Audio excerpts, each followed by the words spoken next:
Would you like a story?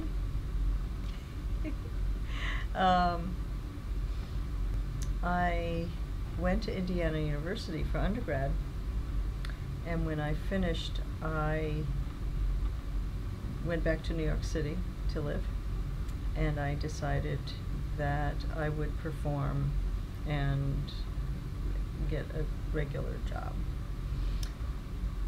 Performing for me meant going into museums and public schools, doing Japanese traditional dance and other kinds of styles of dance, and then I was friends with Jamie Pritchett, who is a well-known John Cage scholar, and a number of us were out for dinner one night, and he said, you know, there's a field that does what you do on a day-to-day basis. And I looked at him like, what?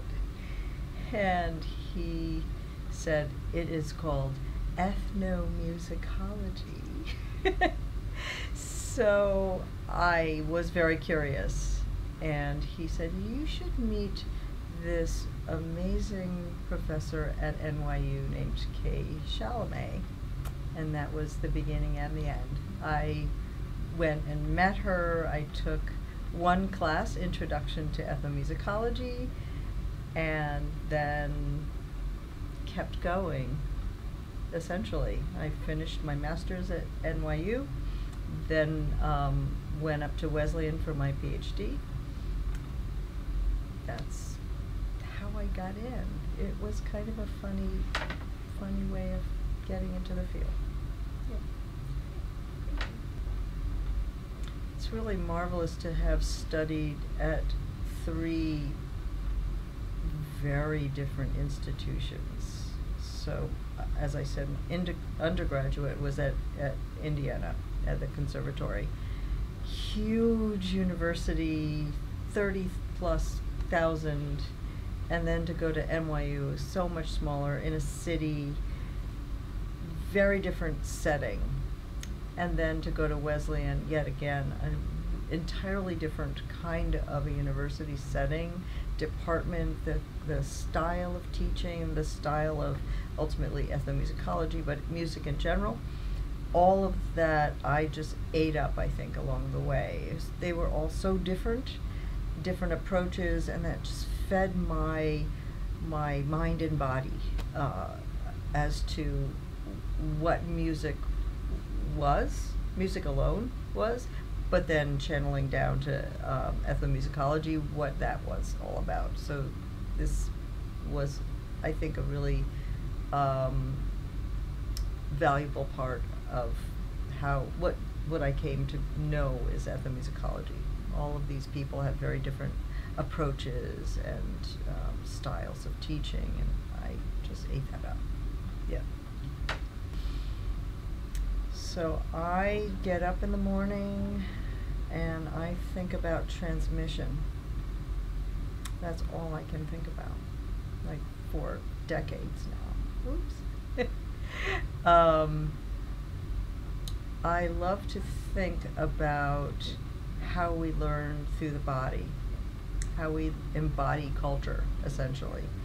And for me, it doesn't have to be just music. It's any cultural interaction or medium. So I think about visual artists or dancers, folklore, people in folklore and music, all of these things, and I'm curious about how was that passed down? How was the knowledge passed down through the body? My area study, when I was writing my dissertation, before the dissertation even, what are you going to study? Where are you going to go do field work? And there was kind of a ready-made there, because I had studied Japanese traditional dance since I was 4. So I thought, oh, I'm going to go back to Japan and see how we learn dance. Even though I had experienced it already, I'm going to go back with a different hat on, an ologist's hat, and do field work in a site that I was familiar with, which posed its own problems, exactly. But to me, it was doing the work in that fieldwork project that started to expand my horizons to think about the senses as modes of transmission. So that's what I get excited about. Yeah. So after sort of a major fieldwork project that ended up being my dissertation and book, I started to think I needed to broaden myself and think of different projects that contrasted but also excited me in the same way, always about transmission and about doing fieldwork. So after Japanese traditional dance, I did fieldwork with monster truck builders and drivers, which, as you can imagine, contrasted really greatly.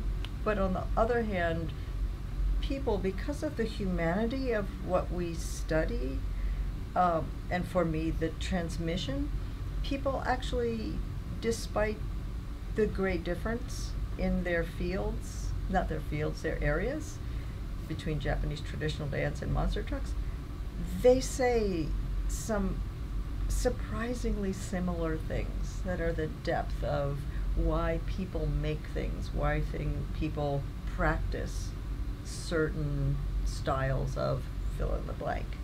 So that's exciting to me because I can still stay on the idea of, I love to think about transmission and how we learn through the body and be tapping into very, very different areas, different genres. I guess what's attractive to me and what I've seen over the years in ethnomusicology is that the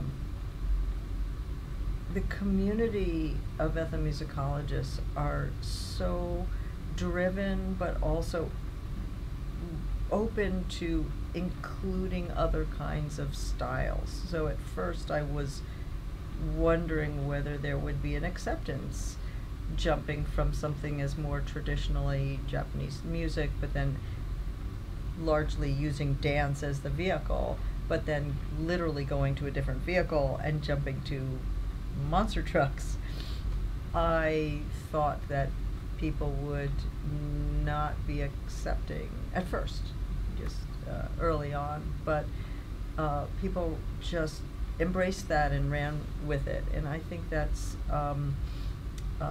both humbling, and it's a part of being human to want to learn and to be in a community and want to learn from each other. So to me, being an ethnomusicologist is partially about that curiosity and being around others in the community that want to do that also. For me, that's a very significant part of being an ethnomusicologist.